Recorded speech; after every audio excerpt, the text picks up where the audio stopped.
সপ্তম শ্রেণীর প্রিয় শিক্ষার্থীবৃন্দ, আশা করি তোমরা সকলে সুস্থ আছো এবং ভালো আছো। ফাতিমা হাই স্কুল অনলাইন ক্লাসে তোমাদেরকে স্বাগত জানিয়ে আজকের ক্লাসটি শুরু করতে যাচ্ছি। আমরা পরে দেখে একটু লক্ষ্য করি, এখানে আমি একটা সংখ্যা লিখলাম 2। এই সংখ্যাকে যদি আমি আরেকটি সংখ্যা একই সংখ্যা 2 দিয়ে গুণ করি তাহলে পাই হচ্ছে 4। আবার যদি 3 নিয়ে 3 কে 3 দিয়ে গুণ করি তাহলে পাই হচ্ছে 9। আবার যদি আমি 5 নেই, 5 কে 5 দ্বারা গুণ করি তাহলে পাই হচ্ছে 25। এভাবে আমরা যখন একটা সংখ্যা নিব ওই সংখ্যাটিকে আবার একই সংখ্যা দিয়ে যদি গুণ করি তাহলে আমরা পাবো যে সংখ্যা সেই সংখ্যা। যেমন এখানে 4 পেয়েছি, এই 4 কে আমরা বলবো হচ্ছে বর্গ, আর এই 2 কে বলবো হচ্ছে আমরা বর্গমূল। বর্গমূল তাহলে এখানে 25 হচ্ছে বর্গ, আর এই 5 কে বলা হচ্ছে বর্গমূল। তাহলে এখান থেকে আমরা একটা জিনিস শিখলাম যে কোন সংখ্যাকে ওই একই সংখ্যা দিয়ে যদি গুণ করি তাহলে যে গুণফলগুলো পাবো সেই গুণফলগুলোকে আমরা বলবো বর্গ, আর দুইটি সংখ্যার একটিকে বলবো হচ্ছে বর্গমূল। তাহলে আমরা আজকের ক্লাসে বর্গমূল নির্ণয় করা শিখবো। যে একটা সংখ্যা, যেমন এখানে ছোট সংখ্যা আমরা যদি বলি 25 এর 5 5 25, 25 এর বর্গমূল হচ্ছে 5। আমরা সহজে বলতে পারতেছি, কিন্তু একটা বড় সংখ্যা যদি থাকে সেই ক্ষেত্রে আমরা বর্গমূল সহজে বলতে পারি না, আমাদেরকে কিন্তু ক্যালকুলেশন করে নিতে হয়। তাহলে একটা বড় সংখ্যার বর্গমূল কিভাবে আমরা করতে পারি সেই বিষয়টি আজকে আলোচনা করার চেষ্টা করব। তাহলে আজকে ক্লাসে আমরা বর্গমূল নির্ণয় করব। তো দেখো আমরা কিভাবে একটি সংখ্যাকে বর্গমূল নির্ণয় করতে পারি। বর্গমূল নির্ণয় করার দুটো পদ্ধতি আছে তোমাদের বইয়ে। একটা হচ্ছে মৌলিক গুণনীয়কের সাহায্যে, আর একটা হলো ভাগ প্রক্রিয়ার সাহায্যে। তো আমরা দুইটা পদ্ধতিতেই বর্গমূল কিভাবে করতে হয় সেটি আজকে তোমাদেরকে দেখানোর চেষ্টা করব।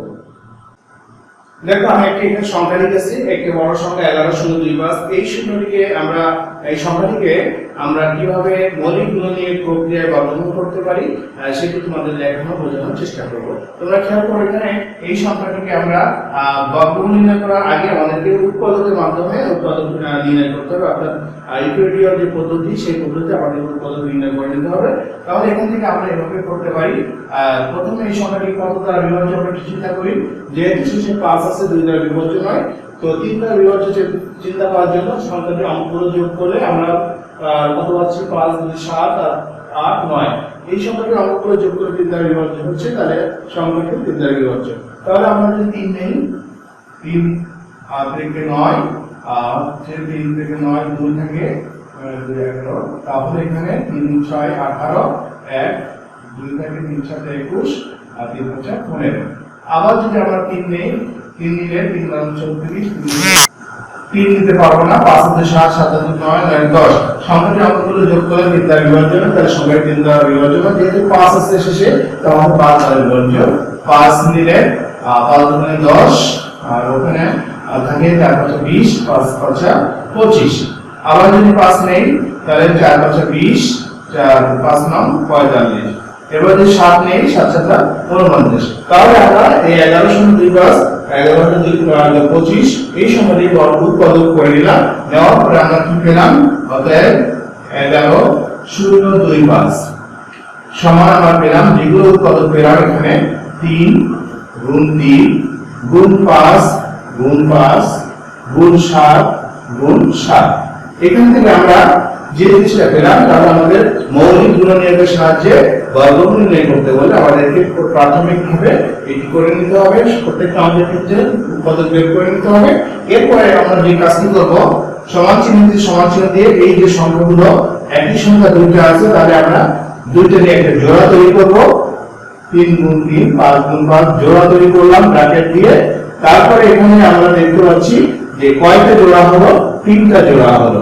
তাহলে আমরা যে আগে দেখছিলাম যে একই সংখ্যা যখন কোন সংখ্যাকে ওই সংখ্যা দিয়ে যখন গুণ করব, তাহলে সেই গুণফল হচ্ছে বর্গ, আর একটি সংখ্যাকে আমরা বলবো বর্গমূল। তাহলে 3টি জোড়া আছে, 3টে জোড়া থেকে প্রত্যেকটা জোড়া থেকে এই জোড়ার বর্গমূল হচ্ছে 3, এই জোড়ার বর্গমূল হচ্ছে 5, এই জোড়ার বর্গমূল হচ্ছে 7। তাহলে আমরা ধারাবাহিকভাবে যদি লিখি যে অতএব 11.025 এর বর্গমূল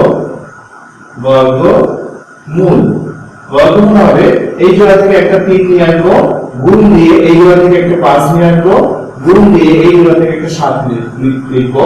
লেখার পরে আমরা প্রত্যেকটি জোড়া থেকে একটা করে সংখ্যা বের করে নিয়ে আসলাম, এবং এই লাইনটা আমাদেরকে আলাদাভাবে লিখতে হবে যে অতএব বর্গমূল সমান 3 গুণ 5 গুণ 7। ধারাবাহিক যদি গুণ করি তাহলে 3 গুণ 5 15 আর 7 গুণ 105। আমরা পেয়ে গেলাম আমাদের 11.025 11,025 এর বর্গমূল হচ্ছে 105। একটা বড় সংখ্যার বর্গমূল আমরা মৌলিক গুণনীয়কের প্রক্রিয়ার মাধ্যমে বের করে নিলাম। আশা করি এই পদ্ধতিতে তোমরা যে কোনো সংখ্যার বর্গমূল নির্ণয় করতে পারবে। মৌলিক গুণনীয়ক প্রক্রিয়ার সাহায্যে বর্গমূল নির্ণয় করলাম। এবার আমরা আরেকটা যে পদ্ধতি আছে ভাগ প্রক্রিয়ায় বর্গমূল, অর্থাৎ আমরা যদি লিখে রাখি এখানে যে ভাগ প্রক্রিয়া যে বর্গমূল, সেই বর্গমূলটা আমরা নির্ণয় করার চেষ্টা করব। তো আমরা যদি একটা সংখ্যা নিই, অনুশীলন 1.1 এর যে অঙ্কগুলো আছে, 1 নম্বর 2 নম্বরের যে অঙ্কগুলো আছে, সেখানে দুইটা পদ্ধতির কথা বলা আছে। 1 নম্বরে আছে মৌলিক গুণনীয়কের সাহায্যে বর্গমূল নির্ণয় করো, এবং 2 নম্বরে আছে ভাগ প্রক্রিয়ার সাহায্যে বর্গমূল নির্ণয় করো। তো আমরা 1 নম্বরে যে আছে মৌলিক গুণনীয়ক প্রক্রিয়া, সেটা আমরা অলরেডি শিখে ফেলছি। এবার ভাগ প্রক্রিয়ায় বর্গমূল কিভাবে করতে হয় সেটি আমরা দেখার চেষ্টা করব। তো এখানে 225 আছে, 225 একটা সংখ্যা নিয়েছি। এই পদ্ধতিতে ভাগ প্রক্রিয়া বর্গমূল করার জন্য একটি ভিন্ন পদ্ধতি, যেটা তোমাদের আগে পরিচিত না, তোমরা নতুন এই ভাগ প্রক্রিয়ার বর্গমূল নির্ণয় করার জন্য। তাও আমরা দেখি কি পদ্ধতি। এখানে প্রথমে একটা সংখ্যা নিলাম 225, এবারে ডান দিকে একটা দাগ দিই। সাধারণ ভাগ করার সময় একটা আমরা ব্র্যাকেট দেই বা একটা দাগ দেই, ব্র্যাকেটের মধ্যে দেই। তো এই যে একটা দাগ দিব বর্গমূল নির্ণয় করার জন্য, আমরা একটা দাগ দেব ডান দিকে। এবার এখানে জোড়া তৈরি করব। তো আমাদের দুইটা নিয়ে জোড়া তৈরি করতে হয়। তো এখানে ডান দিক থেকে 25 হচ্ছে একটা জোড়া, আর 2 জোড়াবিহীন। তো আমরা জোড়াবিহীন যে সংখ্যাটি আছে 2 দেখতে পাচ্ছি, জোড়াবিহীন সংখ্যা হচ্ছে 2। তাহলে এই 2 এর কাছাকাছি বা 2 এর সমান কোন বর্গ সংখ্যা আছে কিনা। তো আমরা জানি যে একই সংখ্যা গুণ করলে, দুইটা একই সংখ্যা গুণ করলে, যেমন 2 গুণ করলে 4 হয়, কিন্তু এখানে আছে 2। তাহলে একই সংখ্যা বলতে আমরা এখানে 1 গুণ 1 যদি নেই, তাহলে 1 গুণ করলে আমরা পাচ্ছি 1। আমরা যদি দুইটা 1 গুণ করি তাহলে পাচ্ছি 1। তো 1 হচ্ছে বর্গ, আর এই 1 হচ্ছে বর্গমূল। এটা হচ্ছে বর্গ, আর এটা হচ্ছে বর্গমূল। তাহলে আমরা এই যে আমাদের 2 এর কাছাকাছি বর্গ সংখ্যা হচ্ছে বা বর্গ হচ্ছে 1, তাহলে আমরা এখানে 1 লিখব, আর 1 এর বর্গমূল হচ্ছে 1। 1 এর বর্গমূলটা এখানে ডান দিকে দাগের পাশে লিখে দিব। তাহলে প্রথমে আমরা 2 এর কাছাকাছি বর্গ সংখ্যা নিলাম হচ্ছে বর্গ সংখ্যা 1 নিলাম, আর 1 এর বর্গমূল 1, আমরা এখানে বর্গমূলটা লিখে দিলাম। এবার নিচে দাগ দিয়ে যদি বিয়োগ করি তাহলে পাচ্ছি 1, 2 থেকে 1 বিয়োগ করে 1। আর এইখানে আমরা যে জোড়া তৈরি করছিলাম, তো নরমাল বিয়োগ করার সময় আমরা একটা করে সংখ্যা নামিয়ে নেই, কিন্তু ভাগ প্রক্রিয়া বর্গমূল করার জন্য আমাদেরকে 2টা জোড়া ধরে নিচে নামিয়ে নিতে হবে। তাহলে এখানে আমরা 25 কে লিখে দিব। এবার বাম দিকে একটা দাগ দিব। বাম দিকে দাগ দেওয়ার পরে আমরা এখানে যে সংখ্যাটা বর্গমূল নিয়েছিলাম 1, সেই 1 এর ডাবল করে নিব, অর্থাৎ 2 দিয়ে গুণ করতে হবে। 1 এর সাথে 2 গুণ করলে 2 হবে। তাহলে এই 2 আমরা এখানে লিখব, অর্থাৎ এখানে যে সংখ্যা থাকবে সেই সংখ্যা দ্বিগুণ করে নিয়ে আমরা এখানে লিখব, ডাবল করে নিয়ে লিখব। লেখার পর লিখব এবং পাশাপাশি একটা সংখ্যা লেখার জন্য জায়গা রাখব। তো এখানে আমরা কোন সংখ্যাটা নিলে দুইয়ের পাশে কোন ডান দিকে কোন সংখ্যাটা নিলে আমরা এই 125 এর কাছাকাছি কোন সংখ্যা পেয়ে যাব। যেমন আমরা দুইয়ের পাশে যদি 2 নেই তাহলে আমরা পাচ্ছি 44, কিন্তু আছে 125, অনেক বড় সংখ্যা। আমরা যদি 4 নেই, এখানে যে সংখ্যাটি আমরা এখানে লিখব, যে সংখ্যাটি আমরা এখানে লিখব 2 এর পাশে আমরা একটু চিন্তা করি, আমরা যদি এখানে 4 লিখি তাহলে 2 24 হবে। 24 4 গুণ করলে আমরা পাবো 4 4 16, 4 2 4 2 8 9, 4 24 96 হবে। এখানে আমরা পাচ্ছি 96, কিন্তু এখানে 125 আমাদের সমান হয় কিনা একটু দেখবো। যদি না হয় কাছাকাছি কোনো সংখ্যা আমরা নিয়ে নিব। তাহলে এখানে যদি 2 এর পাশে 5 নেই, এই 2 এর পাশে যদি এখানে 5 দেখি তাহলে 25 হবে। 25 কে যদি আমরা ওই একই সংখ্যা দিয়ে গুণ করি তাহলে 125, তাহলে মিলে যাচ্ছে, এই সংখ্যাটি আমরা পেয়ে যাচ্ছি। তাহলে আমরা এখানে লিখব হচ্ছে 5, আর এই যে 5 নিলাম এই 5 এখানে লিখে নিব। আর এই 5 25 হলো প্রাপ্ত সংখ্যাটি 25, এই 25 সাথে এই 5 যদি গুণ করি তাহলে আমরা 125 এই সংখ্যাটি পেয়ে যাচ্ছি। তাহলে আমাদের এখানে আর জোড়াও নাই যে আমরা নিচে নামাবো, আমাদের এখানে কাজটি শেষ হবে, অর্থাৎ শেষে শূন্য আমরা বসিয়ে দিব। আর এইখানে যে সংখ্যাটি পেলাম 15, এইটা হচ্ছে আমাদের এই 225 এর বর্গমূল। তাহলে আমরা লিখতে পারি যে 225 এর বর্গমূল হচ্ছে 15। 225 এর বর্গমূল হচ্ছে 15। এইভাবে আমরা ভাগ প্রক্রিয়ার সাহায্যে বর্গমূল নির্ণয় করতে পারবো। তো এইখানে যে আমি একটা সংখ্যা নিয়েছিলাম, আরেকটা সংখ্যা নিয়েও আমি তোমাদের বোঝানোর চেষ্টা করি বর্গমূল ভাগ প্রক্রিয়ার বর্গমূলটা কিভাবে করতে হয়। আমি আরেকটা সংখ্যা নিচ্ছি তোমাদেরকে বোঝানোর জন্য, 10404। একটা বড় সংখ্যা নিলাম, এই সংখ্যাটিকে আমরা কিভাবে ভাগ প্রক্রিয়া করতে পারি সেটা আমরা আরেকবার দেখি। তো এখানে আমরা প্রথমে বলছি যে সংখ্যাটির ডান দিকে একটা দাগ দিব, তারপর জোড়া তৈরি করব। দুইটা সংখ্যা নিয়ে অঙ্ক নিয়ে আমরা জোড়া তৈরি করব। তো একটা সংখ্যা জোড়াবিহীন আর দুইটা জোড়া পেলাম। এবার কাজটা কি, জোড়াবিহীন যে সংখ্যাটি আছে সেই সংখ্যাটিকে আমরা ভাগ প্রক্রিয়ার মাধ্যমে ভাগ করার চেষ্টা করব প্রথমে। তো এক যেহেতু সংখ্যাটা আছে, তো একের কাছাকাছি এক তো এমন একটা সংখ্যা যার বর্গ সংখ্যাও যা বর্গমূলও তাই। তাহলে আমরা এখানে 1 নিব বর্গ সংখ্যা, আর এখানে বর্গমূল 1 নিব। তাহলে এখানে বিয়োগ করে 0, 1 থেকে 1 বিয়োগ করে 0 পাচ্ছি। দেখার দরকার নেই, আমরা এক জোড়া নামিয়ে নিব 0 4, এক জোড়া সংখ্যা নিচে নামিয়ে নিলাম। এবার এখানে আগের মতো বাম দিকে একটা দাগ দিব। এবার একের ডাবল এখানে করে নিব, 2 হয়। তাহলে এই 2 এর পাশে কোন সংখ্যা নিলে এটা কাছাকাছি হয়। তো এখানে সর্বনিম্ন সংখ্যা যদি আমরা 1 নেই তাহলে হয় 21, কিন্তু এখানে আছে 0 4 মানে শুধু 4। তাহলে আমরা এখানে 1ও নিতে পারবো না, এখান থেকে বেশি তো নেওয়া সম্ভবই নয়। তাহলে আমরা এখানে 0 ছাড়া নিতে পারবো না, কারণ এটা কাছাকাছি যেতে হবে বা এটা সমান হতে হবে। তাহলে আমরা এখানে 0 নেই, তাহলে এখানে 0 নিব। এই 0 আর 20 যদি গুণ করি তাহলে আমরা 0ই পাচ্ছি। এবার বিয়োগ করলে এখান থেকে 4 পাচ্ছি, আর এখান থেকে একটা জোড়া নামিয়ে 0 4 নামিয়ে দিলাম। এবার আগের মতো আমরা বাম দিকে আরেকটা দাগ দিব। এবার এখানে যে সংখ্যা পেলাম 10, এই 10 এর আমরা ডাবল করে নিব। 10 এর ডাবল করলে আমরা 20 পাবো, আর এখানে সংখ্যাটা লেখার জন্য আমরা ফাঁকা রাখবো। এবার 20 এর পাশে কোন সংখ্যা নিলে এইটা সমান বা কাছাকাছি হয়, তাহলে আমরা যদি দেখতে পাচ্ছি এখানে 2 আছে, 2 এর সাথে 2 গুণ করলে 4 হয়। তাহলে আমরা যদি এখানে একটা 2 দিই, সেই 2 নিলে প্রাপ্ত সংখ্যাটা পেলাম হচ্ছে 202। এই 202 কে আমরা এই 2 দিয়ে যদি গুণ করি তাহলে 2 এখানে লিখব, এই 2 দিয়ে গুণ করলে 202 কে আমরা পেয়ে যাচ্ছি 404।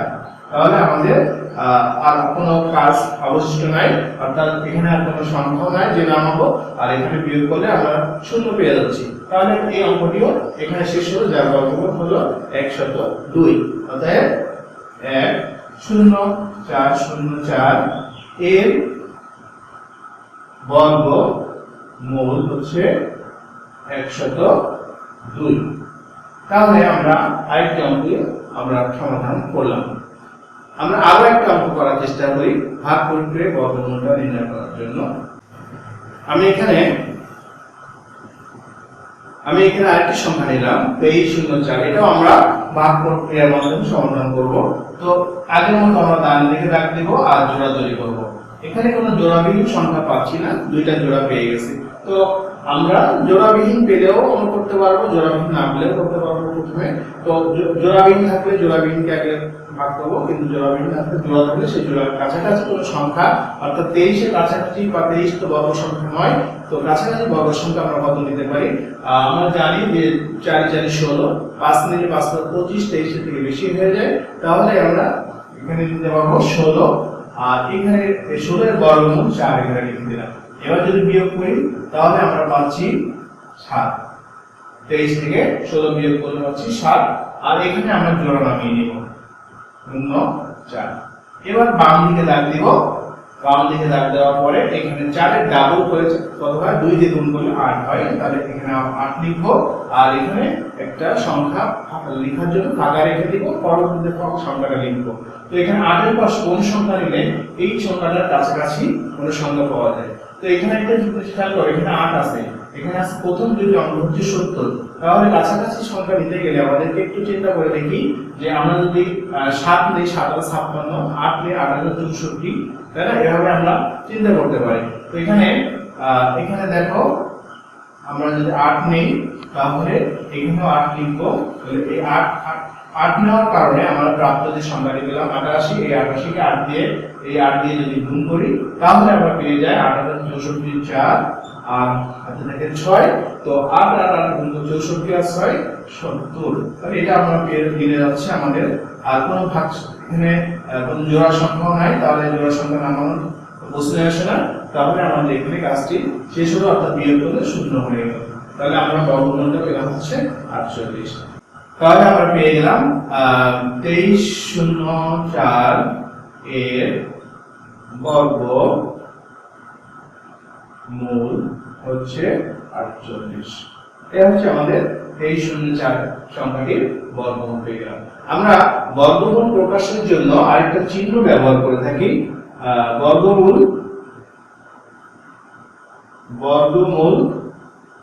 প্রকাশের জন্য চিহ্ন ব্যবহার করে একটা, সেই চিহ্নটা হচ্ছে এই চিহ্নটি হচ্ছে বর্গমূল প্রকাশের চিহ্ন। এই যে চিহ্নটি দিলাম আমরা লিখতে পারি এই যে 2304 এর বর্গ 48, এটাকে আমরা ওই চিহ্নের মাধ্যমে প্রকাশ করতে পারি। যেমন আমরা যদি লিখি 2304 এর বর্গমূল কথাটি না লিখে আমরা যদি একটা চিহ্ন দিয়ে দিই, এটা বর্গমূলের চিহ্ন, রুট চিহ্ন বলা হয়। বর্গমূল, রুট মানে মূল, স্কয়ার রুট মানে বর্গমূল। তাহলে এই যে 2304 এর উপরে এই চিহ্নটা থাকলে বোঝানো হচ্ছে যে 2304 এর বর্গমূল কত সেটা। 2304 এর বর্গমূল আমরা পেয়েছি হচ্ছে 48। এই হলো আমাদের দুই ভাবে আমরা লিখতে পারি যে এর বর্গমূল সমান 48, আর রুট অথবা চিহ্ন দিয়ে এর রুট 2304 এর বর্গমূল সমান 48।